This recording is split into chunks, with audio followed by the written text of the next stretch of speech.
করে যাদের পুজোর ফুল দরকার, পুজোর ফুল যদি লাগে বাড়িতে অথচ এই গাছটি লাগাবেন না, এটা কিন্তু হতে পারে না। এই গাছটি অবশ্যই লাগান, কারণ দেখতে পাচ্ছেন ফুলে ভরে গেছে, একদম ফুলে ভরে গেছে। এত ভালো ফুল হয়েছে না, প্রত্যেকটি ডোগাতে থোকো থোকো থোকো থোকো ফুল হয়েছে।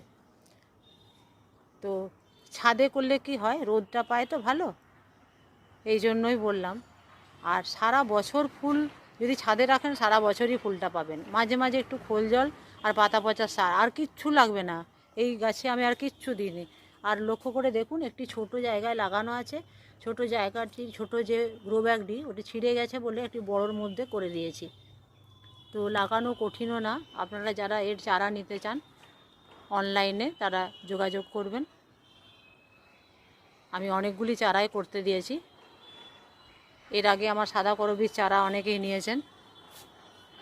তো আজ রাখি, গাছ করুন, খুব ভালো থাকুন।